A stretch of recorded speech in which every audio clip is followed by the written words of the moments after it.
all empires rule by fear, is a truism as old as history itself.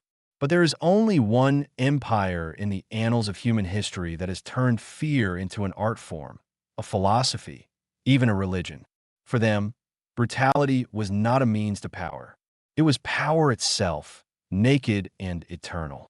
That is the unique legacy of the Assyrians. In 1849, when the British archaeologist Austen Henry Layard first excavated the forgotten mounds of Nimrud, he did not find the gold and silver treasures that legends had told of. He found something far more valuable and terrifying, a library of terror written in stone. Kilometers of exquisite reliefs told not of gods or creation stories, but of war. Not just war, but systematized slaughter, the art of destruction. Scholars called it the propaganda of Ashurnasirpal II. But those who saw it for the first time had only one name: Hell on Rocks. This story is about the artist who sculpted that hell. Aziru of Elam believed that art was a gift from the gods, a way to touch eternal beauty. His hands were made to shape the soft curves of the statues of fertility goddesses, to breathe life into the compassionate eyes of his guardian gods. He was the pride of his homeland, a land of abundance where art was more important than war.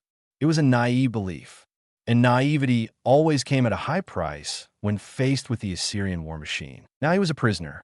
The Northwest Palace at Nimrud was his prison, and his talent was the bars. King Ashurnasirpal II, an architect of fear, understood what other tyrants did not. Human memory is fragile, oral stories fade. But stone is different.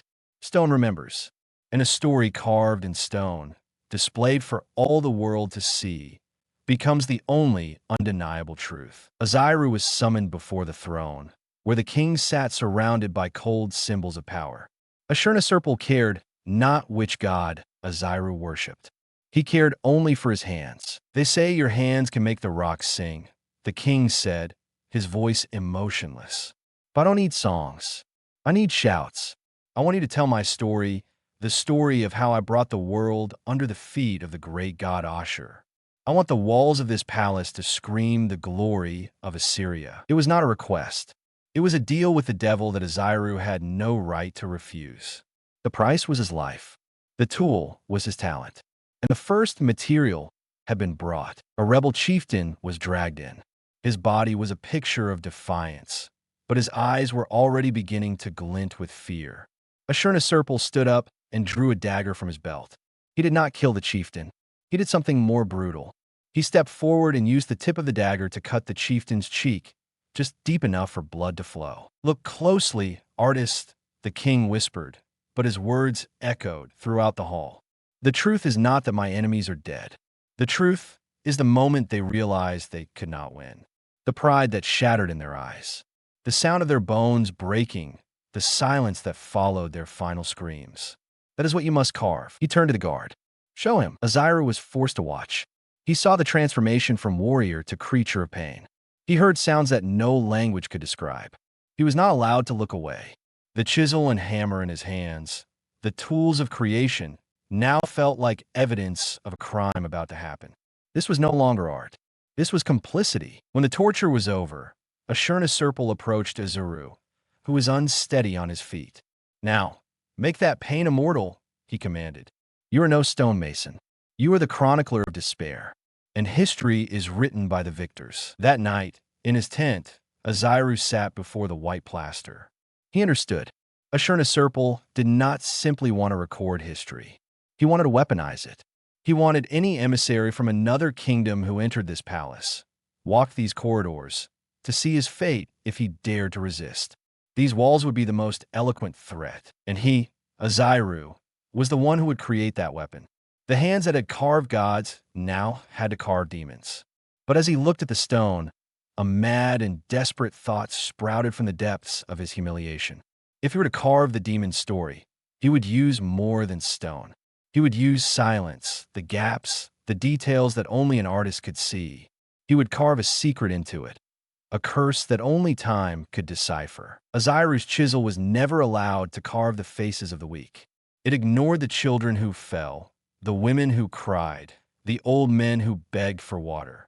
History, as the Assyrians wrote it, had no place for victims. It had only conquerors and conquered. But the desert was different. The desert remembered.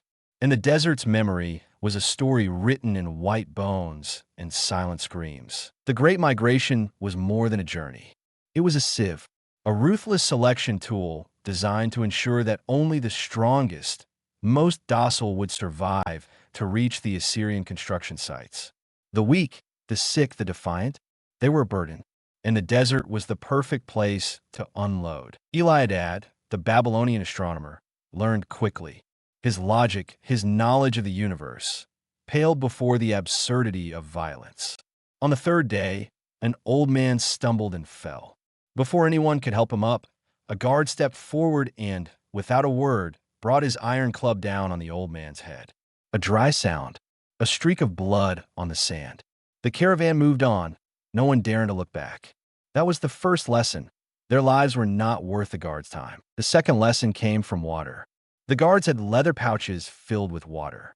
Every so often, one would open the pouch, take a big gulp, and then pour the rest onto the sand in front of chapped lips. It wasn't a waste. It was a show of power, a way of saying, I have what you need to live, and I'd rather throw it away than give it to you. Hope was the most dangerous cargo. Occasionally, they passed through a pacified village. The guards would allow the villagers to toss food to the prisoners. It was not charity. It was entertainment. Crumbs of dry bread were thrown into the crowd, turning civilized people into a pack of hungry, clawing animals. Eliadad had shielded his wife and children with his body, taking the punches and scratches, just to get a piece of rock-hard bread for Nin's son. He kept trying to teach her about the stars at night, but his words were growing more desperate. That's Cassiopeia, he whispered. She sits on the throne. Why won't she help us, father? Nin's son asked, her wide, innocent eyes reflecting extreme exhaustion. Eliadad could not answer. Where were the gods in this hell? Or had Ashur, the Assyrian god of war, swallowed them all up? And then, tragedy did not come slowly. It came with the brutality of a blow. It was a hot day. Nin's son was already fainting. A guard was washing his face, and a few drops of precious water splashed onto the ground, forming a small damp spot on the sand. Following the instinct of a thirsty child, Nin's son rushed towards it, intending to put her face down and lick up some moisture. It was a spontaneous, harmless act, but to the soldier, it was an annoyance. He didn't speak, didn't warn. He just swung his arm, the back of his gauntlet hand smacking the side of her head. A small pop sound. Ninson's small body was thrown aside like a rag doll. She did not cry. She did not move. Ishtar Suri let out a throat-wrenching scream, a sound no longer human. A primal rage exploded within Eliadad. He charged at the soldier, his entire universe shrinking to the image of the murderer's smirk. But he never reached his destination. Another soldier smashed the butt of his spear into his knee, knocking him to his knees. The soldier who had struck Nin's son advanced, raising his mace, ready to finish off his troublesome father. But Ishtar Suri rushed forward. She did not beg. She did not cry. She fell down, embraced the soldier's feet, and bowed her head to the hot sand. She said nothing, only bowed her head again and again, until her forehead bled. That absolute obedience, that utter cowardice, seemed to satisfy the soldier. He spat on the ground near them, then turned and walked away, leaving them with his daughter's body. Eliadad felt nothing more. His anger had been quenched by the coldness of truth. He understood. This was not a journey. This was a slaughterhouse, and they were animals. At nightfall, he and his wife secretly dug a shallow hole with their bare hands and buried Nin's son. They had nothing to mark the grave. It would be covered with sand by morning, as if she had never existed. But Eliadad would not forget. When he rose, the shell of the astronomer, the husband, the father, had crumbled to dust. The man standing there was now a living tombstone, a witness to an unforgivable crime. He would go all the way. He would survive, not out of hope, but out of hatred. The Assyrians thought they were eliminating the weak, but they were wrong. They were creating a monster more cruel than themselves. Eliadad's pain was real. So it was the truth of the tens of thousands crushed under the Assyrian boot. But in Nineveh, the capital of the empire, truth was a commodity to be crafted, packaged, and displayed. It was a drama performed daily on a giant stage where every street, every statue, every brick was a prop. To oppose such an empire, the neighboring kingdoms needed more than swords. They needed information. They needed eyes that could see through the stone walls that Aziru carved, ears that could hear the whispers behind the throne. They needed a knife hidden in a cloak. They needed Marduk Bel. To the world, Marduk Bel was a wealthy Babylonian merchant, a trader of rare dyes from Tyre and fine linen from Egypt. He was generous, suave, and his smile could win the trust of the most wary. But that was only a mask. Beneath the merchant's facade, Marduk Bel was Babylon's greatest spy, a man capable of blending into the shadows even under the brightest sunlight. His mission: to find the slightest chink in Assyria's seemingly impenetrable armor. Nineveh, for Marduk Bel, was a conundrum. He walked the wide boulevards, looked up at the giant winged stone lions that guarded the city gates, and he saw no beauty. He saw a language of menace. Every war relief, every image of a king tearing a lion apart with his bare hands, every scene of a prisoner being flayed. These were not art. They were messages shouted silently. This is our strength. This is your fate. But Marduk Bel knew that where there was too much light, there was too much darkness. He used his wealth to gain access to the nobility. He threw lavish parties, gave expensive gifts, and listened. He quickly learned that the Assyrian ruling class was a nest of vipers, where generals and princes fought each other for the favor of King Tiglath-Pileser III. Paranoia was the air they breathed, and that was the weakness he sought. He was invited to a banquet at the palace, a rare honor. Wine flowed like a river, food was served on golden platters, and music drowned out the whispers of conspiracies in the dark corners. Marduk Bel was chatting with a general who had drunk too much and began to brag about the brutality of his latest campaign. He smiled, nodded, and remembered every detail. Then the king stood up. The whole palace was silent. "Today I would like you to taste something special," Tiglath-Pileser announced, his voice booming. "A dish for the loyalists, made from the livers and hearts of the traitors executed this morning in the square." A deadly silence fell over the room for a second, then broke into cheers and laughter. The servants brought out a steaming stew. The general beside Marduk Bel laughed loudly, patting him on the shoulder. "Taste it, my friend. This is the taste of justice." Marduk Bel's blood ran cold. He looked at the food being ladled into his bowl, at the happy faces around him. He had to smile, lift the bowl, and eat. He had to say it was delicious. Any sign of disgust would be a death sentence. And in that moment, when he tasted the taste of justice, Marduk Bel found the answer. The crack he sought was not in numbers or in defenses. It was there that Assyria's strength and its fatal weakness lay. It lay in its ability to make the most barbaric things seem normal, even honorable. An empire that must continually devour its enemies, even its own people, to prove its strength. It was not a lion. It was a hungry monster devouring itself from within. It was powerful but unstable. It could be broken. That was the message he had to send back to Babylon. But as he left the palace, his mind still reeling from his discovery, he saw a sight at the end of the street. A group of royal guards were dragging a man away. It was the potter, his only contact in the city. Their eyes met for a brief moment. There was no fear in the potter's eyes, only defeat. Marduk Bel stood silently in the crowd, his face still impassive like a foreign merchant. But inside, he knew the drama was reaching its climax, and he did not know whether he was a spectator or the next sacrifice on the stage of Nineveh. Marduk Bel fought with wits and lies in the halls of power in Nineveh. But for thousands of Samaritans, the war was not a silent game of chess. It was a storm of iron, wood, and fire. It was the roar of the Assyrian war machine right outside their doorstep. And it lasted 99 days. One can get used to anything, even hell. Kael, a sentinel on the walls of Samaria, was used to the roar of battering rams, the shrieks of boulders, the screams of the wounded. He was used to the smell of sweat, blood, and fear. But at dawn on the 100th day, he awoke to something even more terrifying than all of that. silence. The entire Assyrian army, a city of wolves that stretched to the horizon, suddenly fell silent. No trumpets, no hammers, no shouts, just a heavy silence, as tense as a string about to snap. And everyone on the walls knew it was not peace. It was the moment when a beast takes a deep breath before it pounces. Kil looked down. For the past 99 days, the Assyrians had not only attacked the walls, they had attacked their minds.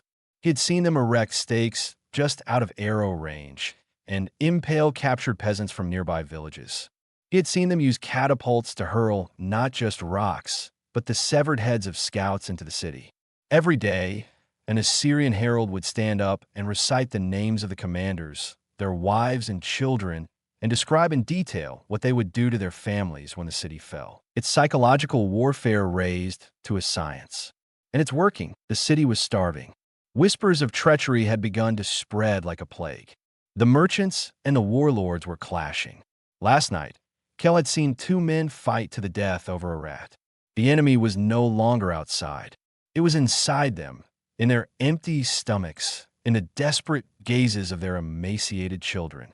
Cale thought of his wife and young son huddled in a cellar. His oath was to defend this wall. But this wall was trapping his own family in a mass grave. Suddenly, a single horn sounded from the Assyrian camp. A long, mournful blast. The silence was broken. The earth began to shake. The giant siege towers, wooden monsters taller than the walls, began to roll. Thousands of Assyrian soldiers roared as one, the roar of an army that believed the god of war was on their side. The battering rams, giant bronze rams, were pushed toward the main gate. A rain of missiles began to rain down on the walls. Kel had no time to be afraid. He became part of the wall, a defense machine. He and the others pushed open siege ladders, poured down cauldrons of boiling oil, threw boulders at the soldiers swarming below like ants. He could not see their faces. He saw only their shields, their spears, an endless river of steel trying to rise and engulf them. Roars, metal clashing, bones breaking. Kale's world shrank to just a few meters of wall and the life-or-death fight to hold it. Then he heard it, a sound louder than all the others put together. A thunderous boom, followed by the sound of splintering wood, as if the backbone of the world had been broken. The city gate had been breached. From above, Kale looked down. A torrent of Assyrian soldiers was pouring into the city. He saw the last line of defense at the gates torn apart. He saw his commander, a fierce man who had inspired them for the past 100 days, surrounded by 5 Assyrians and impaled with dozens of spears. The lost city. For a moment, Kale stood still, watching the carnage spread across the streets below. He heard the screams of women and children. Screams from the neighborhood where his family was hiding. The wall is gone. The oath of a sentinel has gone up in smoke. Only the oath of a husband, a father remains. And Kale began to run. He threw down his shield and spear, dashed down the wall, ran against the tide of fleeing people, and rushed into the heart of the monster that had just devoured his home. It is said that Ashur-bani-pal, king of the world, king of Assyria, could read the oldest text from Sumer, could solve the mysteries of the orbits of the stars. His great library at Nineveh was a treasure trove of all human knowledge. But there was one text he could never read, the words written in blood in his own nightmares. The screams of Samaria never reached Nineveh. Here, in the heavily guarded library, there was only the solemn silence of thousands of clay tablets. Ashur-bani-pal loved that silence. It was order. It was knowledge. It was power. But lately, the silence had begun to whisper to him. It began subtly. A shadow passed in the corner of his eye as he read a chronicle of war. A whisper of the name of a king he had defeated, mixed in with the wind whistling through the window. He told himself it was fatigue. The empire was too vast, the worries too heavy. But then, the omens began to grow clearer. One night, while reviewing the engravings of his victories, he came across an image of Tumen, king of Elam, being beheaded by his soldiers. In the flickering torchlight, Tumen's eyes seemed to stare straight at him, and the corners of his stone mouth were turned up in a mocking smile. Ashur-bani-pal shuddered, summoned his master craftsman, and ordered the face to be chiseled away. But the next day, when he looked again, the smile seemed even clearer than before. His sanctuary, the library, was slowly becoming a prison. He buried himself in his work, translating ancient poems, stories of creation. But the history he had tried to preserve betrayed him. When he read about the flood, the cuneiform characters on the clay tablet seemed to melt into a river of blood. When he read a law, he heard the screams of those executed in the name of that law. And Tillman was always there.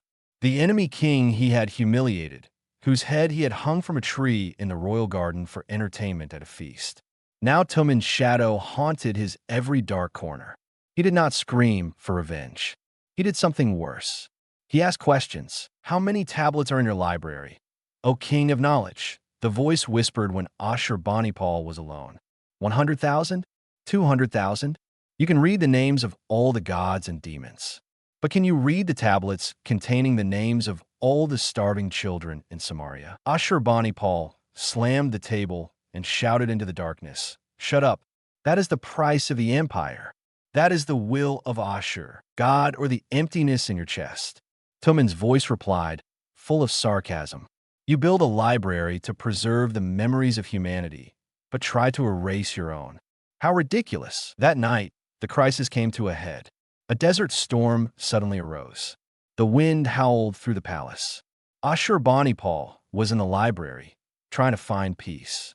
Suddenly, a strong wind blew in, extinguishing all the torches. The darkness was thick, and in that darkness, he heard more than just Tillman's voice. He heard thousands of voices. The cries of Babylonian wives, the wails of Egyptian soldiers, the whispers of Samaritan children. A chorus of the dead. They were not in his head. They were in this room. With trembling hands, Ashurbanipal relit a lamp. The flickering light fell on the wall before him, and he saw his shadow. But it was not the shadow of a king. It was distorted, gigantic, misshapen, and the crown on its head was made up of 100 faces screaming in silence. Ashurbanipal screamed, a primal, terrifying scream, the scream of a man who had seen the end of the abyss. The guards rushed in, swords drawn. They found the most powerful king in the world cowering in a corner, eyes wide with horror as he stared at his own shadow on the wall. "The king is well," the captain announced to the palace. "He is only slightly tired." But as they led Ashurbanipal away, an old official who had served since his father's time lingered. His eyes fell on the clay tablet the king had been reading, an astrological record of the omens for the empire.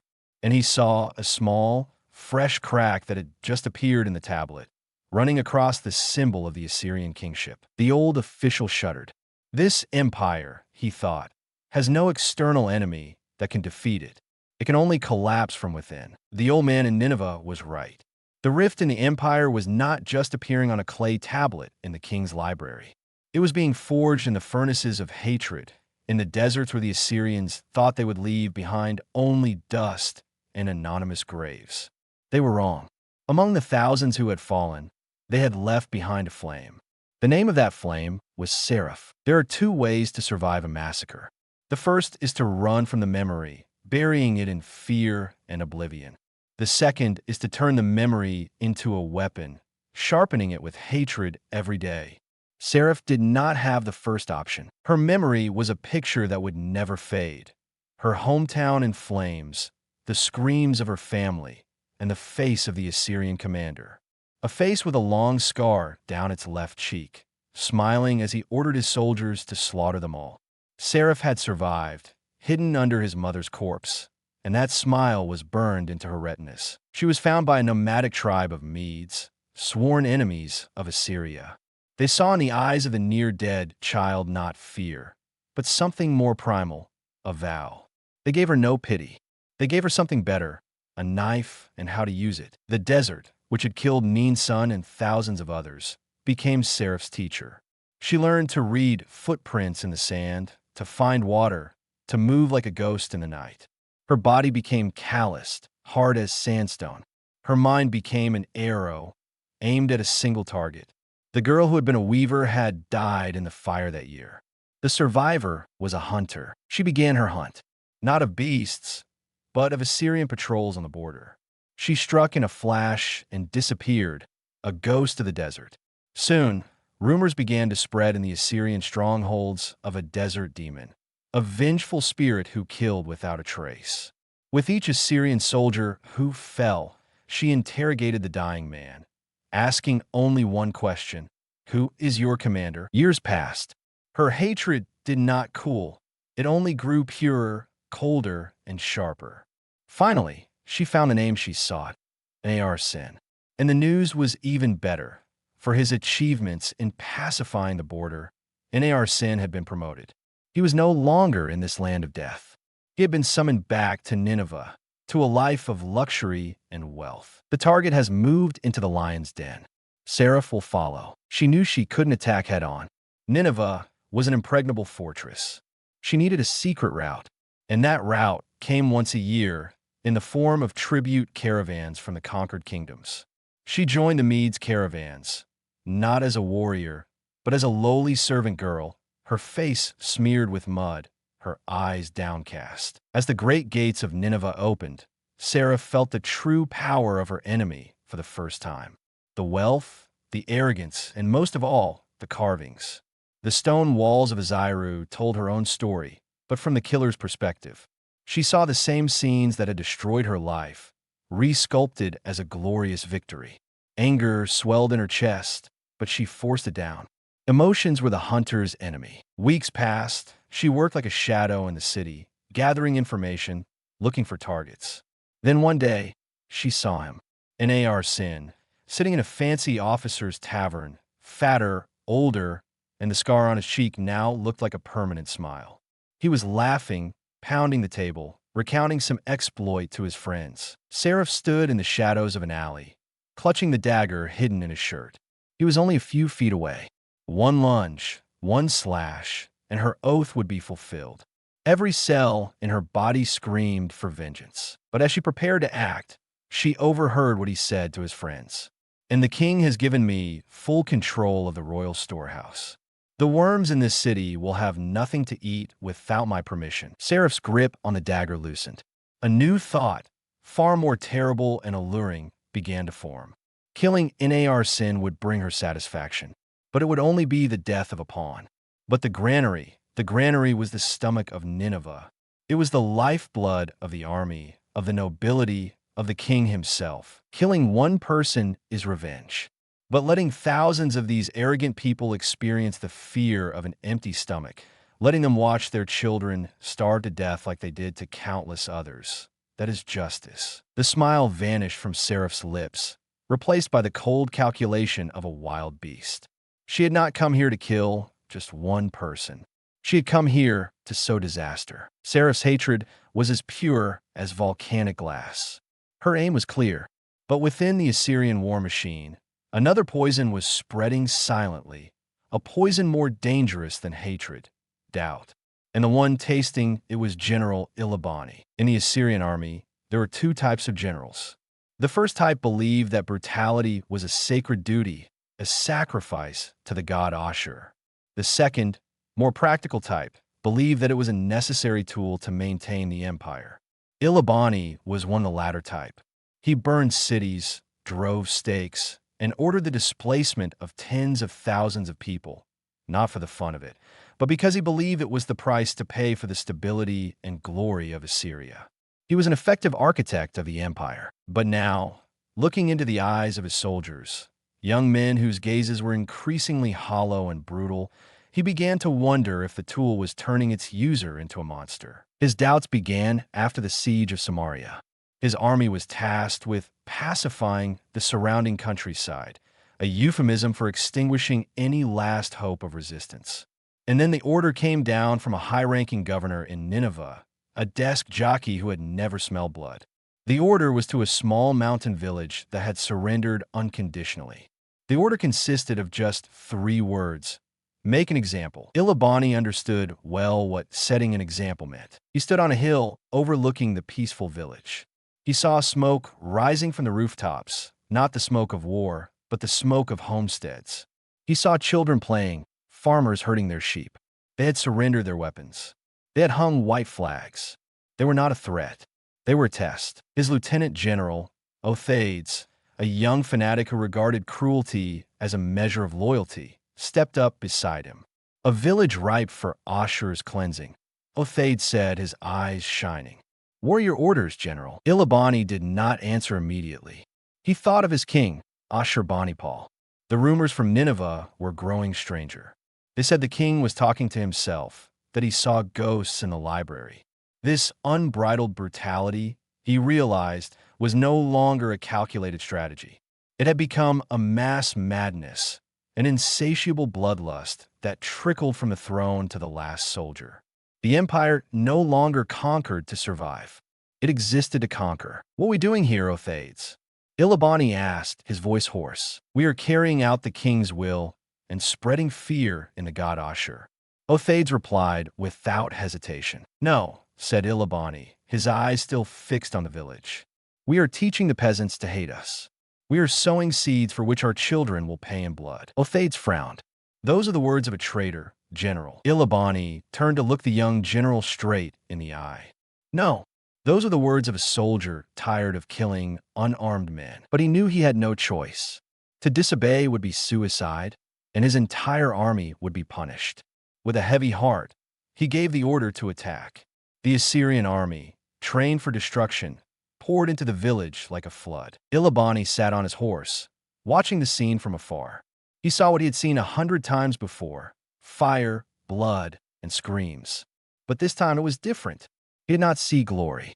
He saw defilement. He saw a mother trying to shield her child, and he remembered the story of the soldier Kale in Samaria. He saw the madness in the eyes of his soldiers as they slaughtered the defenseless. And he saw Othaids. The young general was not fighting. He was enjoying himself. He had just run an old man through with his spear and was now advancing on the cowering mother and child. He was laughing. Something inside Ilabani shattered. He spurred his horse down the hill, sword drawn. Othaids saw him coming, and his smile grew wider, thinking that the general had come to applaud his enthusiasm. Ilabani stopped his horse right in front of him. The order is to lead by example, Ilabani said, his voice as cold as ice. Yes, General, a shining example to those who dare to oppose Assyria. You are wrong, said Ilabani. The example is for us. He raised his sword. You, who revel in the blood of the unarmed, who turn soldiers into butchers. You are a disgrace to this uniform. You have dishonored the honor of Ashur. To the astonishment of all the soldiers, Ilabani's sword swung down, cutting across Othaid's neck. Then he turned back to his men, who stood transfixed in the midst of the slaughter. Report to Nineveh, he roared, his voice brooking no doubt. The traitor Othaids has been executed for disobedience and dishonor. The village has been pacified. In that moment, Ilabani knew he had crossed a line of no return. He was no longer a loyal tool of the empire. He had become its most dangerous enemy, an enemy from within, who would decide for himself what justice was. Every empire believes itself to be eternal. So did Assyria. They carved that eternity in stone, believing that their deeds would strike fear into the hearts of future generations. But they forgot a law older than stone. Debts must be paid. And in 612 BC, the creditors came to their door to collect. A massive combined army of Babylonians and Medes stood before the impregnable walls of Nineveh. But the empire was rotting from within. King Ashurbanipal was in a frenzy. The nobles were fighting among themselves. And most importantly, the city was starving. Sarah's plan had worked brutally. Burned and poisoned granaries had created a slow famine that sapped the morale and strength of the defenders. The rift in the clay tablet had become a chasm. The final battle is not a siege. It is a judgment. On the wall, General Ilabani watched the enemy prepare for the final assault. His soldiers looked at him, waiting for an order, a fiery speech. But they saw only weariness in their general's eyes. He had been ordered to fight to the last man, but he would issue another order. He had seen enough innocent blood. He would not let his men die for an empire that had long ago committed suicide. When the Babylonians attacked a weak side gate, Ilabani ordered his elite troops to move to another area to fortify the line. It was a lie. He had intentionally left a fatal hole. When the first enemy sword pierced his chest, Ilabani felt no pain. He felt relief. The gate burst open. The river of vengeance that Eliadad had envisioned decades ago finally poured in. Seraph did not fight on the front lines. Her task was done. She moved like a ghost through the chaotic alleys, a torch in her hand. She did not seek Nar Sin. He was probably dead or on the run. It did not matter anymore. Her personal thirst for vengeance was now small compared to the fury of history. She simply walked and threw her torch at any building that bore the symbol of Assyrian power.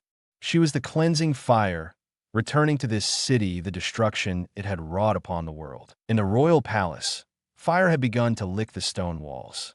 King Ashurbanipal was not on his throne. He was in his library. Tens of thousands of clay tablets, the knowledge of an age, surrounded him. But he was not reading them. He was talking to a shadow in the corner of the room, the shadow of Tumen. "Do you see?" he muttered in his madness. "All is writing. In the end, all is dust. Even my empire," he smiled, a hollow smile, as the flaming ceiling collapsed. Amidst the chaos, two old men walked in opposite directions. Eliadad, now a respected scholar in the Babylonian court, walked through the ruined streets of Nineveh. He carried no weapons, only a staff and eyes that had seen too much. He saw no joy. He saw only a tired cycle of violence. He entered the remains of the palace and saw them, reliefs. For the first time, he was confronted with his own story as told by his enemies. He saw the burning of his hometown, the exile of his people.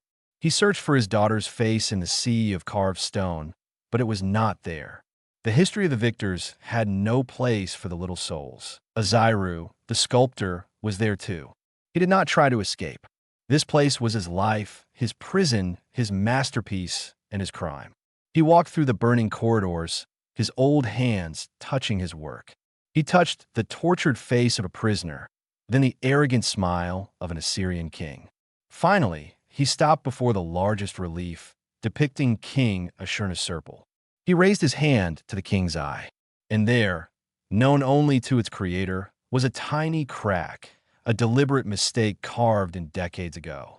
It was his curse, a silent prophecy that everything, no matter how hard, would eventually crumble from within.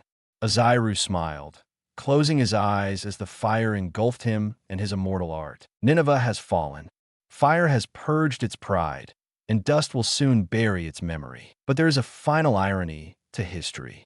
The vengeful fire burned down the palace, but it also hardened tens of thousands of clay tablets in Ashurbanipal's library, turning them into pottery and preserving them almost in perpetuity for posterity. The bas-reliefs of Aziru, though shattered, still stand. They are no longer the propaganda of a victor, but the confessions of a dead empire. And they tell a cautionary tale to all who believe that power can be built on eternal brutality. Every wall, no matter how hard it is carved, will eventually give way to the screams carved into it.